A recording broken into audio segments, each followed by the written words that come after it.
Once Upon a Broken Heart by Stephanie Garber, Chapter 19. As soon as Evangeline squeaked out her yes, the trumpets above released a brassy cheer, the entire ballroom exploded in clapping, and Apollo gallantly scooped her up into his arms.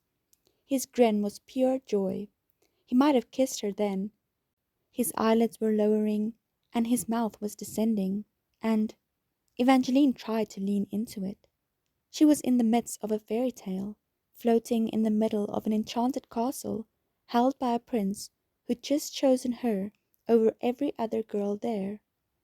But the way he was leaning in to kiss her made her think of another kiss, of their last kiss, a kiss Jax had orchestrated for reasons she still didn't understand. But what if this was why he wanted it? Evangeline didn't want to think that this proposal was Jax's doing. He couldn't have known one kiss would do this, and she didn't understand why he'd even want this engagement. It was much easier and more pleasant to imagine this wasn't what Jax wanted at all. Weren't fates supposed to be jealous? Are you all right? Apollo's warm hand climbed her spine, rubbing softly as if coaxing her back from a bad dream. You haven't changed your mind, have you? Evangeline took a timorous breath. She still didn't see Jax among the crowd, but it felt as if the entire kingdom were watching. The whole ballroom had gathered, surrounding them with looks that ranged from awe to envy. You're overwhelmed.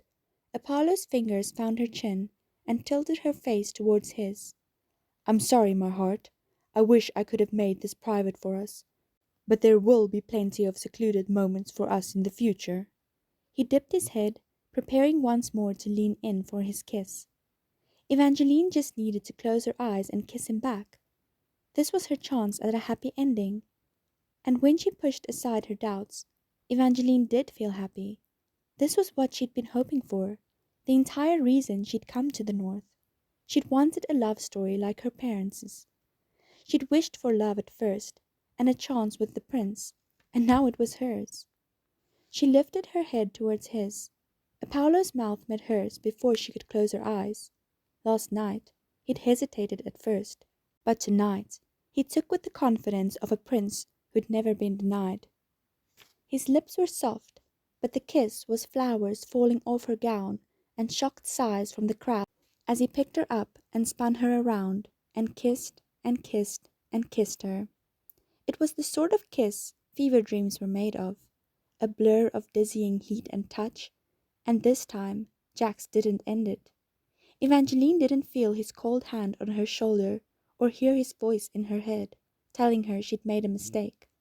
All she heard were Apollo's murmurs, promising her everything she could ever want was about to be hers.